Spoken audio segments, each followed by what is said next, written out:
Hello, everybody.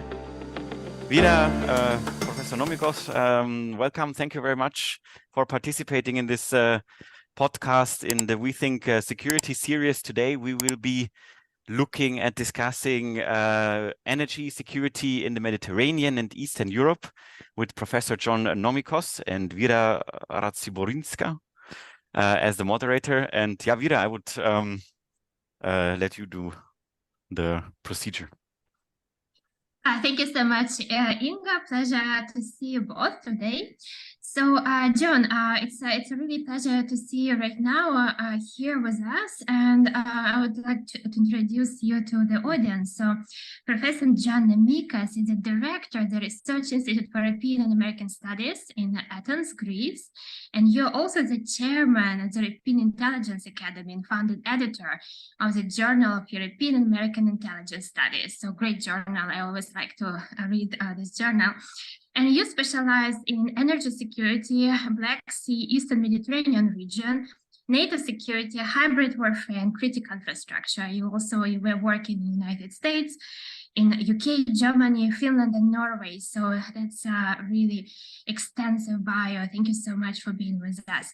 So since you're working on all these security challenges and energy security, I would like to ask you the first question. How do you assess today's security environment?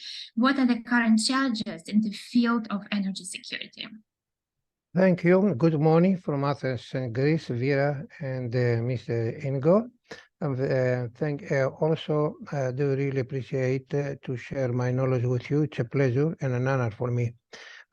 Going on to the first question, how do I assess today's security environment and what are the current challenges in the field of energy security? First of all, we have, to see what the NATO 2022 strategic concept talks about. Because as I see the security environment today, usually I have, to focus on a hybrid warfare, on advances, technology and disruptive also, and pay attention, to the malign influences. And of course, the things that we are facing dramatically since 2015 in Eastern Mediterranean and Central Europe is migration. Migration is still an issue that is going to continue no matter what. And of course, climate security and food crisis are two issues that we have to expect more challenges in the near future.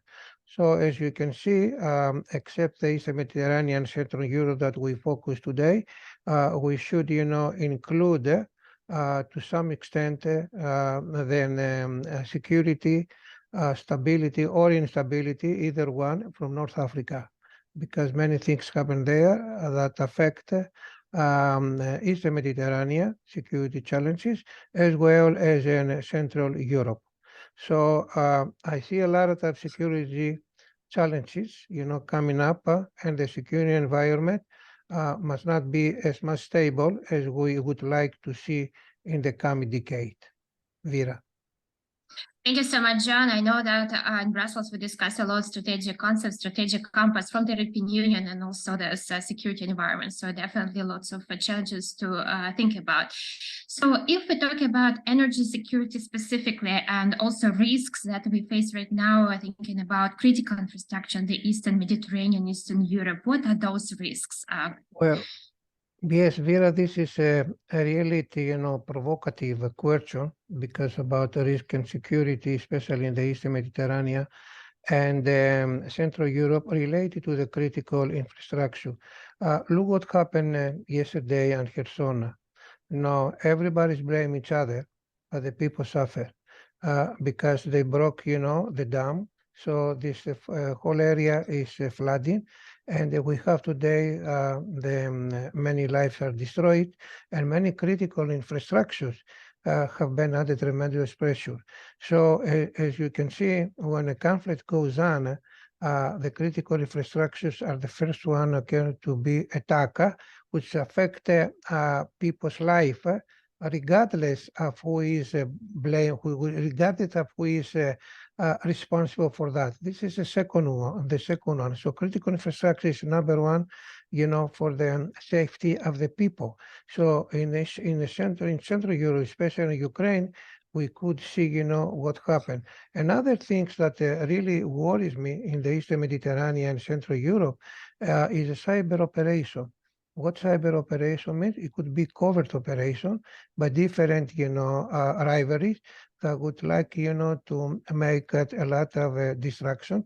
Look what happened to the Nord Stream 3 or to the Nord Stream 2, again, it was a disruption, of oil transportation through the Ukrainian and Russian conflict. But again, the peoples, again, are suffering from the critical infrastructure related to the energy security. And of course, another thing that I would like to say in the Eastern Mediterranean, because we are having to worry a lot, because as we know, we have the Eastern Mediterranean Forum, but I don't know if it's going to be implemented or not. But there are many multinational petroleum corporations that they would like to establish to create oil platform. Would I say that the phenomenon of piracy, like in Somalia, could be a long-term phenomenon in the Eastern Mediterranean? So just imagine if we have a piracy in the Eastern Mediterranean attacking oil platform, how this is going to affect the oil transportation. And that means, that most of the Eastern Mediterranean countries could be ready for for protecting the perimeters of the oil platform, as long as we see what's happening in the Eastern Mediterranean. So similar issues could be in the Baltic Sea. Of course, there the situation is much better than the Eastern Mediterranean, because you have, the Scandinavian countries, you have, the North Atlantic Treaty Organization, NATO. But again, the case of the destruction of the Nord Stream 2 is a good example that it could happen at the same time in the Eastern Mediterranean. Now, additionally, we have an electric cord all the way from Egypt, provide electricity to island of Crete in Greece, and eventually go up to the other country. What would happen if we have another disruption or destroys of the electric cord between Egypt and Greece? And to go a little bit further, there are a lot of rumors that we might see, hypothetically speaking, a lot of destruction of the electrical cord between Europe and North America in the in the Atlantic Ocean. So as you can see, the risk on the energy security and the critical infrastructure in Central Europe and the Eastern Mediterranean is priority number one for NATO. And the last example can give us, then the burden, of the destruction that people in Ukraine feel today in Kherson. They see the life fully destroyed. They see, the critical infrastructure fully destroyed. And does it really matter? If the Russia did it or the West did it? Of course, from a different perspective, all right? But the point is, the bottom line is that the people are the real victim of the whole situation. So how we could protect the safety of the people? North Atlantic Treaty Organization, NATO must be there. Everyone must be there, because critical infrastructure has to deal with the safety of the people. Vera? Yes, definitely, I agree on this. And also we face right now lots of risks and vulnerabilities. And obviously we need to think about how we can counteract those risks. So John, what are those means to counteract those risks? Maybe you know some projects that can be beneficial for Eastern Europe and the Eastern Mediterranean.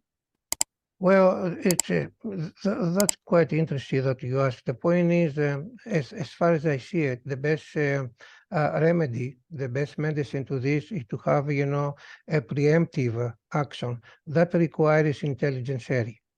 All right, and that requires many countries from North Atlantic Treaty Organization, to exchange, information on real time in order to prevent it. And that's really the definition of the intelligence, just to prevent it, any kind of disruption that, threatens people's safety. So to me, this is the only thing you can do. In other words, if you have the information before the action takes place, then you can do it, you can act. Otherwise, you just follow spasmodically response like they do now, but it's too late. So I think, I don't know who is responsible for that, but to be honest with you, I think from the perspectives of intelligent failure, it was really a big intelligent failure in Kherson regarding, the breakup of the dam that put people's life right now under tremendous pressure, and I don't know how they are going to recover from this catastrophe. Vera? Yes, it's really difficult, but obviously what you said that monitoring and intelligence sharing should be there, so those are really important. So John, if we think about forecasting, foresight analysis, how can you forecast energy security risk in the short perspective, in the long-term perspective? So how do you see this? Maybe you can give us some worst case scenario, best case scenario on this. Okay, forecasting is quite challenging and provocative too, because really you can make some scenarios, but that's all. You cannot really be an academic prophet, because there is no such as how can I say, terminology. However, if I see what's happened yesterday in Saudi Arabia, in Riyadh, also in Vienna, in Austria, the Saudi Arabia decided, to decrease, the exporting of oil until the end of 2024.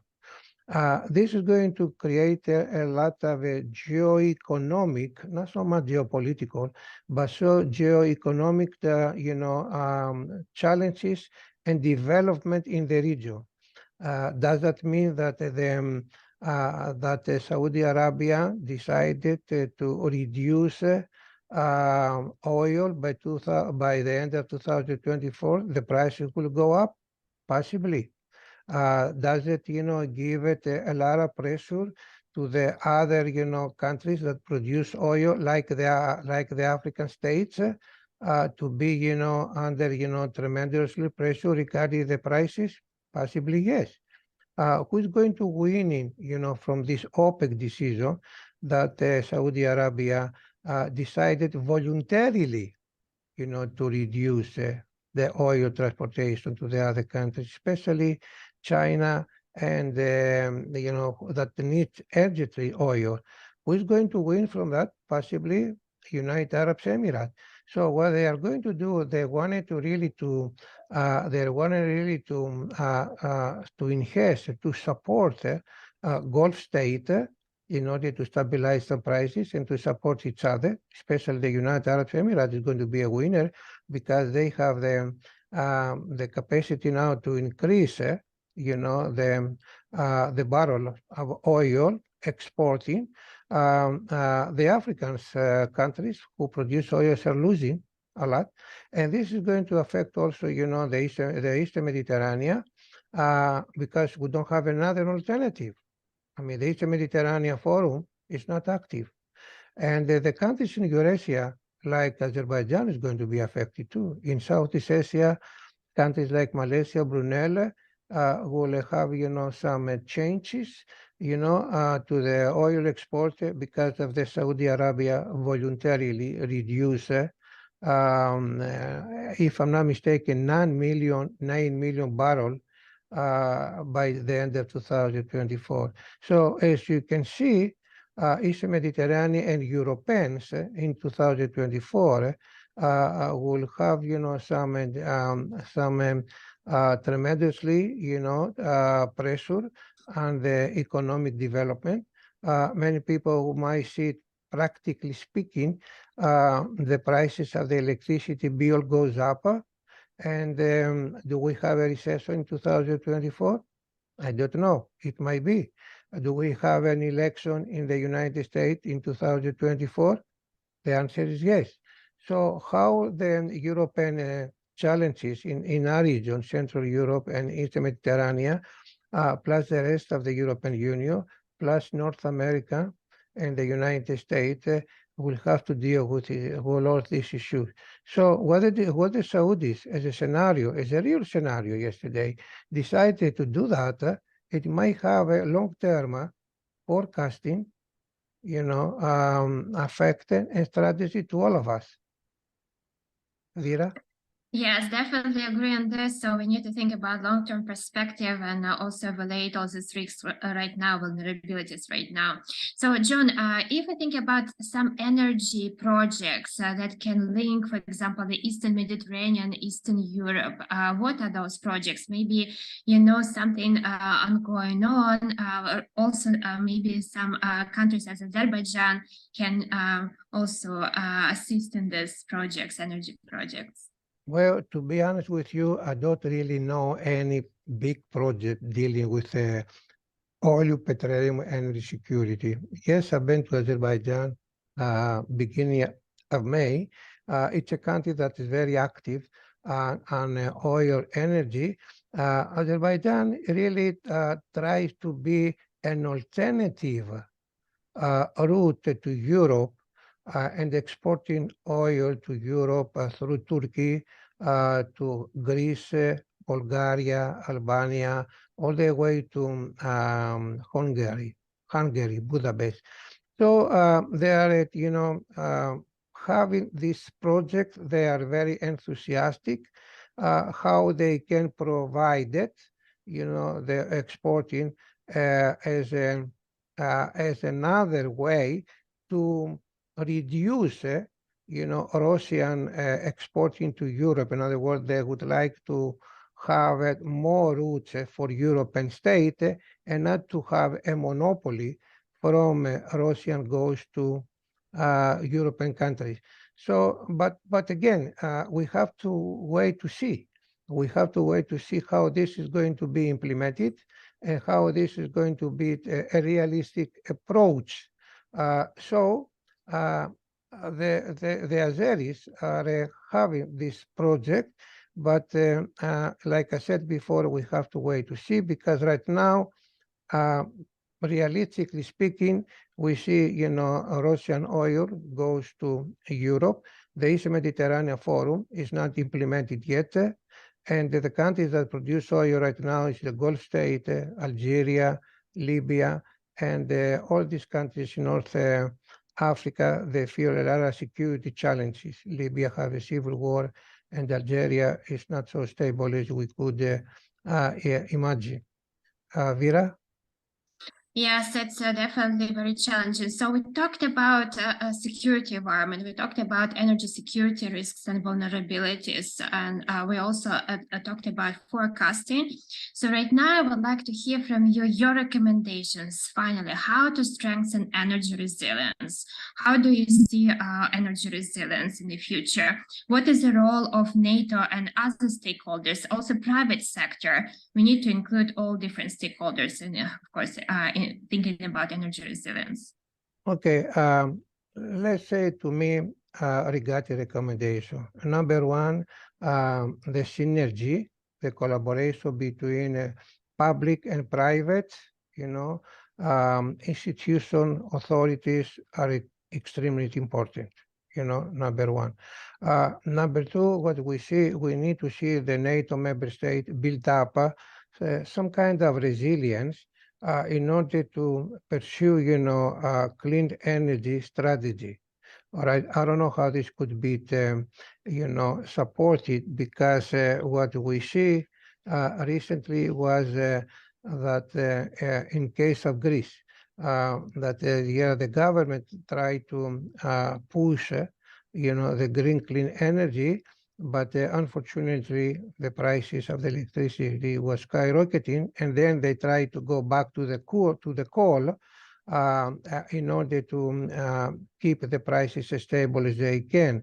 So they just experimented, but according to my opinion, it was a big mistake because people could not really keep up with the prices of the electricity bill, and they changed, the middle class budget. This has happened in Greece, but this has happened in many European countries. So what we see in the United States, also in Europe, they think to see how they can go back to the coal and to create another alternative, another fossil. I think moving from coal to the hydrogen is much better, but this is going to be a long term.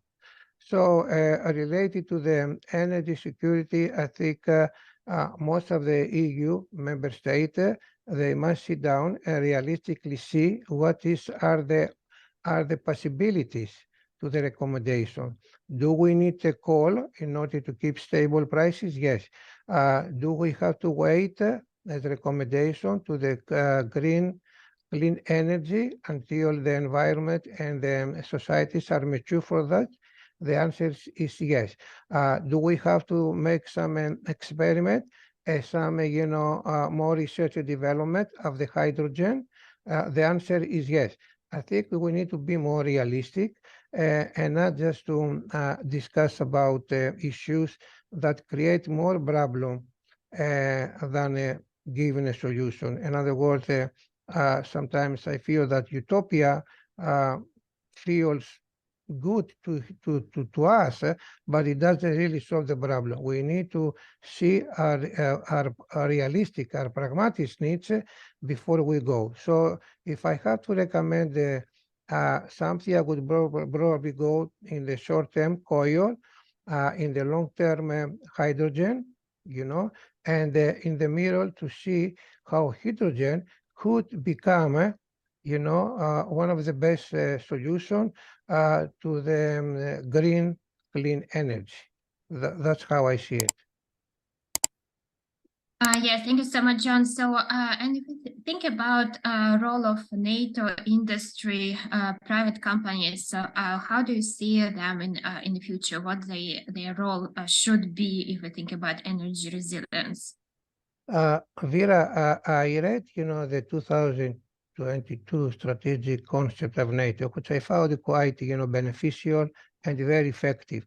But my opinion about the NATO vision and the NATO role, because NATO need to have a vision, right?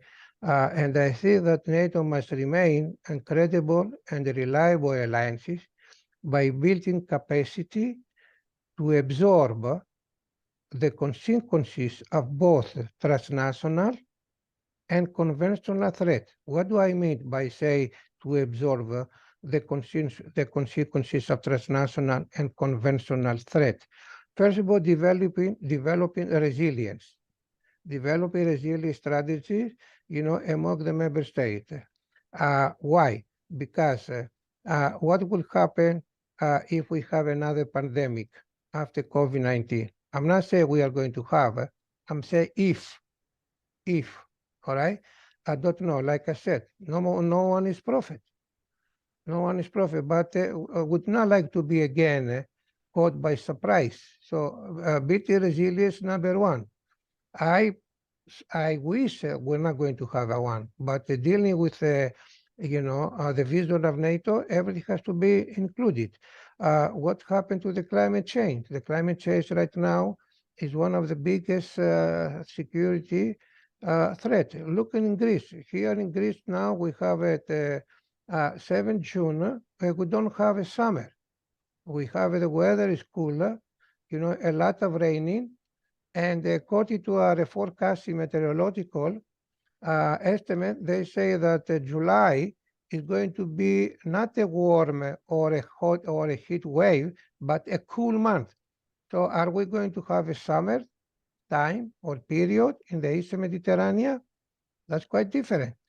So this is climate change. Another word is what happened to terrorism. Terrorism is another issue, which is like a traditional issue that NATO must include in the agenda. Migration, it will never stop.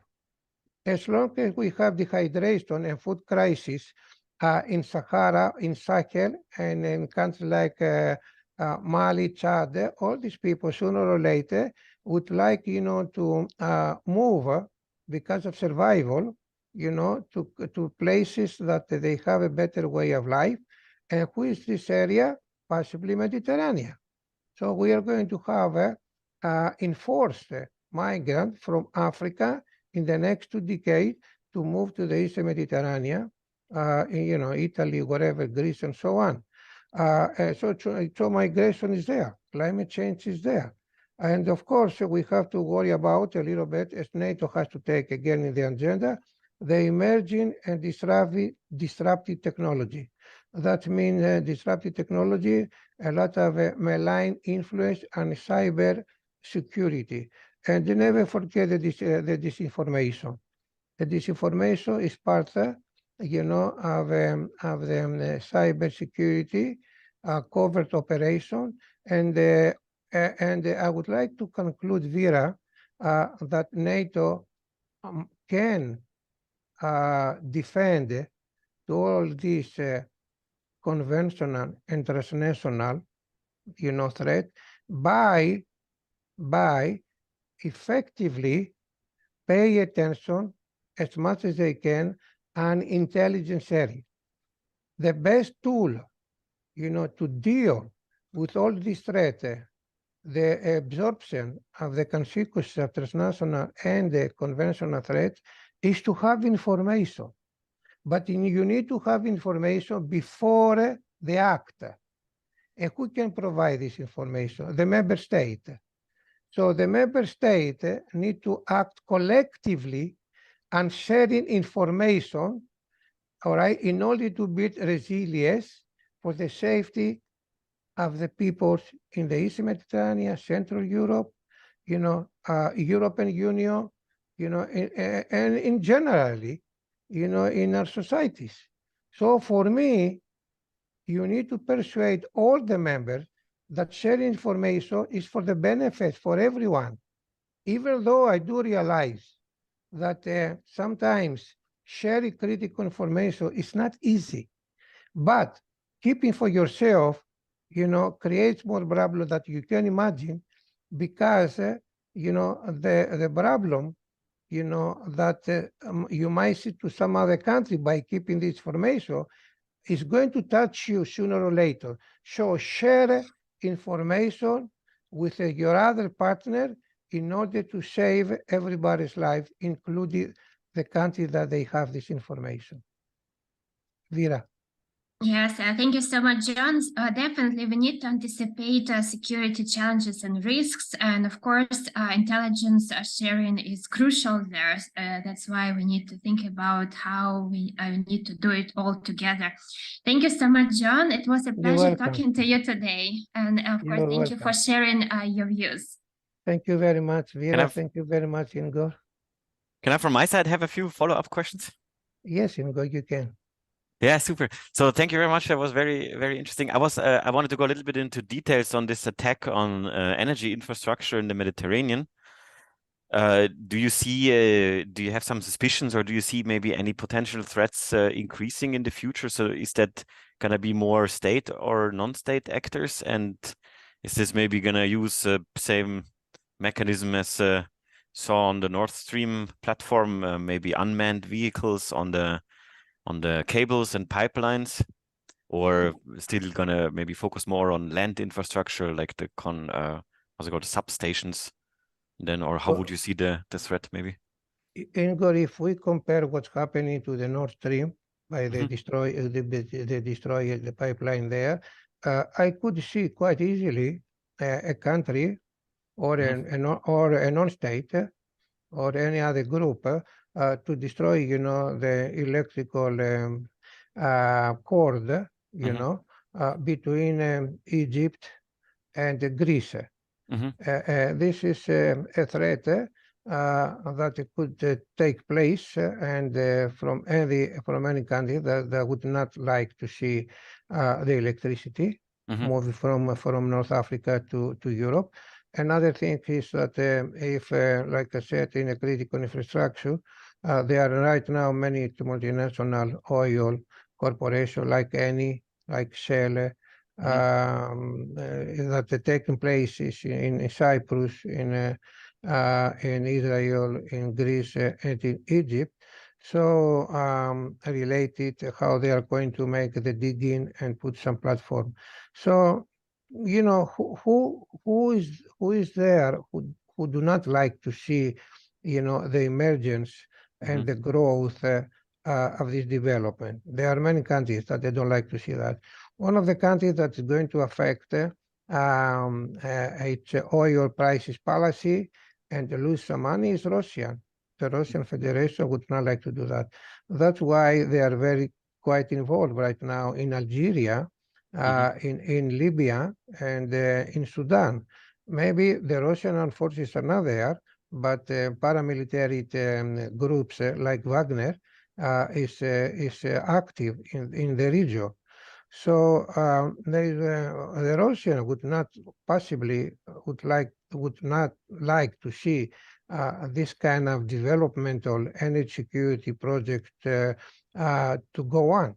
So what I see right now, Igor, as a possibility, as a risk to have a parallel experiment similar to the Nord Stream is the disruptive between Egypt and Greece regarding, the electrical cord, or if they are going to have in the near future some pipeline all the way from Cyprus to Greece, from Israel, Cyprus, Egypt to Europe. That's another issue that we have to take care.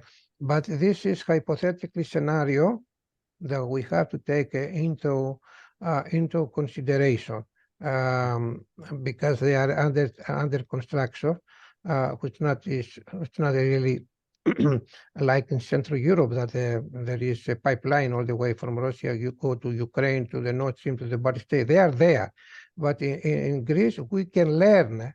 Sorry, the Eastern Mediterranean, including Greece, we can learn from what's going on in the Central Europe, and especially how Russia behaved to Ukraine and to the rest of Europe. This is the best practice for us in Eastern Mediterranean. Do you see there's a potential risk of, so now we probably have a risk of state actors sponsoring or clandestinely via non-state actors doing an attack, but is there also a risk by real pirates, like economically motivated people, for example, attacking or doing a kind of ransom attack that they say, okay, we're gonna attack if you don't pay us that and that much money? Is that something you have it in the cyber sphere a lot? Is that something you could?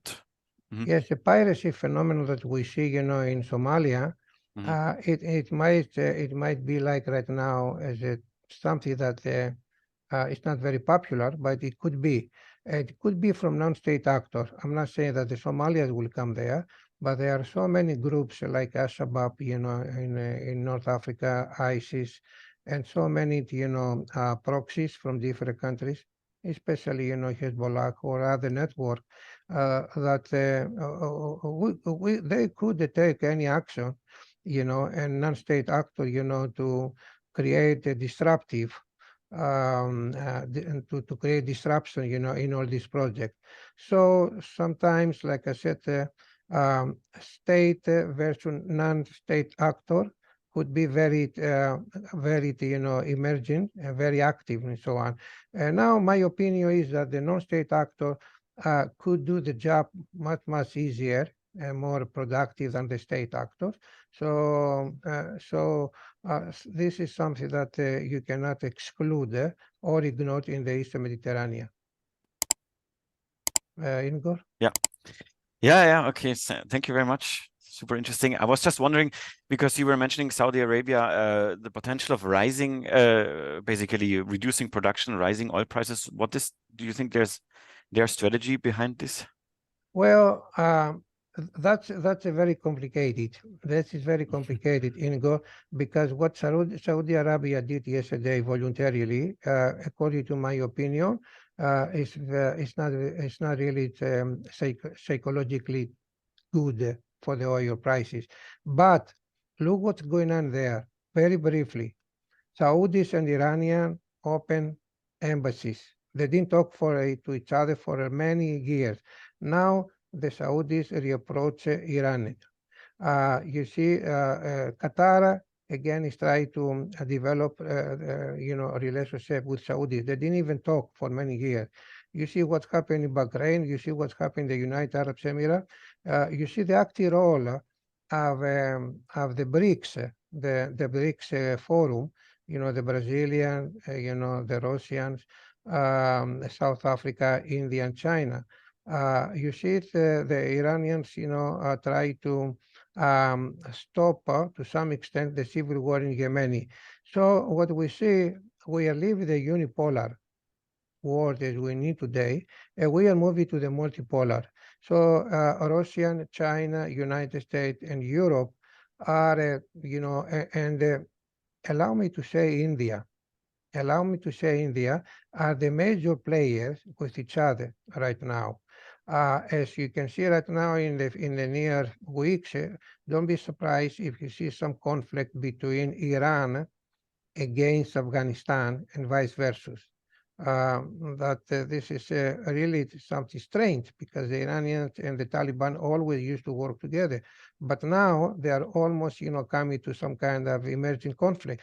So we have a lot of geoeconomic changes and development, and Saudi Arabia and some other countries might sound oxymoron, what I'm going to say now, but to some extent they are becoming semi-independent from the West and try to shift their policy, looking to the Anatolia, looking, to some other countries, looking to China, for example. So Saudi Arabia now, by taking this decision voluntarily, might want to push economically the Gulf state and pass a signal to the other players, including the West, that we are here and we can have our own independent and sovereign policy and not, listen as we used to in the past to the West or to some other powers. So things are changing dramatically, and the fluidity in the region is quite big. As you can see, Ingo, the collaboration between Saudi Arabia, Iran, China, and Russia. I mean, can you imagine that China came to the Balkans to give some advices to Serbia against Kosovo? Just an example. Ingo? Yeah. Would you see for high energy intensive companies or companies in Europe, so that would basically mean that the energy prices, which are now dropping, would start to potentially rise again? Or how do you see maybe the development there? Well, I'm not expert on oil energy, but from what I see and from what I read in Saudi Arabia, for sure, the reduction of the Saudi's oil, by the end of 2024, might have impact on energy security in Europe. If we do not find another alternative, to provide to us the loss of the Saudi Arabia oil. Now, is Azerbaijan an alternative? I don't know. I was just wondering, because you were talking also about coal, that there's maybe would be a short time possibility for balancing the prices. Is that not something that where maybe nuclear might be a better solution? Or yeah. Yes, that's true, Ingo. Nuclear plants could be a solution to the problem, but I don't know how how safe is in Eastern Mediterranean. You know why? Because we have a lot of earthquakes. You Yeah, know, okay. That's not good. you know, Nuclear plant. Yeah. the Eastern Mediterranean is full of earthquakes. Now, in Akuya, that Turks want to have a plant, it gives a lot of strong earthquakes. So what happened, you know, I mean, you see what happened in Japan, in Fukushima. Yeah. Remember what happened there because of the earthquake and the tsunami? They have a lot of links, radiological links. So I don't think so that in the Eastern Mediterranean is a good idea to go to build nuclear plants when the earthquakes is like between 6 and 7 Richter. So this is something that really worries us. Yeah, understandably. Last thing about the intelligence sharing, interesting topic, of course. Do you see any the current mechanism in the EU / NATO which might be different, working well, and could there be any concrete maybe steps to improve that, maybe additional platforms or initiatives? Well, I think the only institution that really produce substantial and critical intelligence areas is the North Atlantic Treaty Organization, NATO. Of course, there are a bilateral relation between Balkan states and Central Europe, because as you know, Ingo, when you deal with intelligence studies or intelligence area, it requires a lot of trust. A lot of trust. So and a lot of chemistry too among the people who share the information. So NATO is the only platform that really can play this role, just to persuade all the countries to sit on the same table and to tell them how important it is to share information they have, because this is going to save everybody's life. And of course, when you deal with the critical infrastructure, you see what's happened in Kherson yesterday. That was an intelligence failure. Now, could I say that the COVID-19 was another intelligence failure? To me, it's yes. To me, it's yes. But so NATO right now has to play a very important role. All right, and this strategic council in 2022 is on the right way. So whatever who is the general secretary, whatever who is the stakeholder and the decision maker, NATO must push and to persuade all the member states that intelligence sharing and the information, open information, any kind of information are the only weapon to disrupt and to prevent action against the safety of the European citizen. That's all. Super. That's all from my side. It's almost an hour also. Thank you. Very interesting. I hope you enjoy Thank it. you so much. Thank you so much, John. I hope Thank you you. enjoy it. Yeah. Yeah, I hope to maybe repeat it with you. Yeah.